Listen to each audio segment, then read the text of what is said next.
Praise the lord, హల్లెలూయా. 1వ దినవృత్తాంతములు 15వ అధ్యాయము 29వ వచనంలో ఒక మాటను గుర్తు చేయాలని మీ ముందుకు వచ్చాను. ఓబేదేదోము ఇంటి దగ్గర నుంచి మందసాన్ని తీసుకొని రావటానికి దావీదు చాలా పగడ్బందీగా ఒక క్రమము, ఒక పద్ధతిలో యాజకులను ఏర్పాటు చేసి మరి సంగీతం వాయిద్యాలు వాయించడంతో చాలా సంతోషంగా ఊరేగింపుతో ఉత్సాహంగా తీసుకొని వస్తున్నారు. ఆ క్రమంలో దావీదు మహారాజు ఆత్మపూర్ణుడై దేవుని చేత అభిషేకించబడిన వాడు కదా, చక్కగా నాట్యమాడుతూ సంతోషంగా ఆ వాయిద్యాలకి ఆ పాటలకి చక్కగా తగిన నాట్యమాడుతూ వస్తున్నప్పుడు తన భార్య సౌలు కుమార్తె అయిన మేకాలు కిటికీలో నుంచి దావీదును చూడటం జరిగింది. దావీదుని కిటికీలో నుంచి చూసి మనసులో హీనపరుచుకున్నది అని అక్కడ రాయబడినట్లుగా చూస్తున్నాం. అంటే మనసులో హీనపరుచుకున్నదంటే దావీదు గురించి చెడుగా ఆలోచించుకొని, దావీదు గురించి చెడుగా ఆమె ఊహించుకొని ఆ మనసులో ద్వేషించింది, చెడుగా అసహించుకున్నట్టుగా మనం చూస్తూ ఉన్నాం.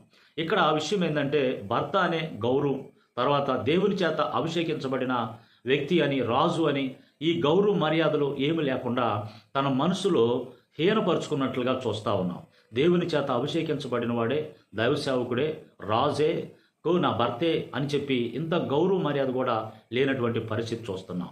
ఎందుకు ఈ గుర్తు చేస్తున్నామంటే ఇది చదివినప్పుడు చాలామంది సంఘాల్లో స్త్రీల పరిస్థితి ఎట్లానే ఉందండి. కుటుంబ పరిస్థితులు అట్లానే ఉండి, సంఘాల్లో పరిస్థితులు కూడా అట్లానే ఉండి. ఎందుకంటే భర్త అనే గౌరవం కానీ, మరి సేవకుడు అనే గౌరవం కానీ చాలామంది చూడటల్లా. సేవకుడిని చిన్న చూపు చూడటం, సేవకుడికి ఇవ్వాల్సిన మర్యాద గౌరవం అనేది లేకుండా మాటలో కానీ వాళ్ళ యొక్క ఆలోచనలో కానీ ఎలా పడితే అలా ప్రవర్తించడం అనేది చూస్తూ ఉన్నాం. సంఘాల్లో కూడా స్త్రీలు చాలామంది సేవకుల విషయంలో ఏది పడితే అది మాట్లాడటం, ఎలా పడితే అలా ప్రవర్తించడం చూస్తూ ఉన్నాం. మనసులో పైకేమో అన్నా అన్నా అని మనసులో పైకి బాగా ఉంటున్నారు, కానీ మనసులోనేమో ద్వేషం పెట్టుకుంటున్నారు, అసహ్యం పెట్టుకుంటున్నారు, చెడు పెట్టుకుంటున్నారు, హీనంగా చూడటం అనేది చూస్తూ ఉన్నాం. ఇలాంటి పరిస్థితుల్లో చాలామంది ఈ రోజుల పరిస్థితి గురించి ఆలోచన చేస్తే ఎట్లా ఉందంటే, దావీదులాగా అభిషేకించబడి నమ్మకంగా దేవునికి మనుషులకి నమ్మకంగా చేస్తున్నటువంటి వ్యక్తుల విషయంలో సత్యాన్ని అమ్ముకుంటున్నారేమో చర్చిలో విశ్వాసులు అన్నట్టుగా ఉంటుంది.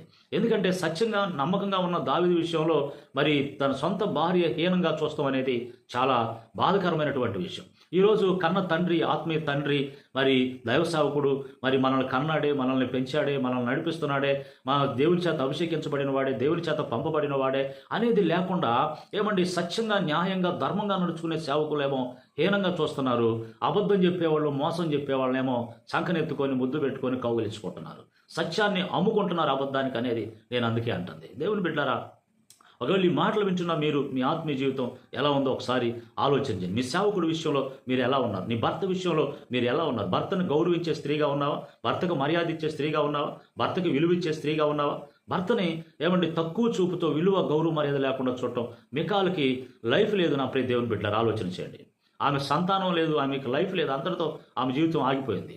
ఒకవేళ నువ్వు దేవుని చేత అభిషేకించబడిన దైవసేవకుడు, నీవు దైవసేవకుడు అని కాకుండా, భర్త అని కాకుండా, గౌరవం అనేది లేకుండా, లేకపోతే నీ ఆత్మీయ తండ్రి నీ సేవకుడు అని లేకుండా నీవు ఇష్టం వచ్చినట్టుగా ద్వేషించుకునే ఒక స్త్రీ అయితే, ఒక వ్యక్తి అయితే పరిశుద్ధాత్మకు, దేవునికి వ్యతిరేకంగా మాట్లాడేవాదం లైఫ్ ఉండదు.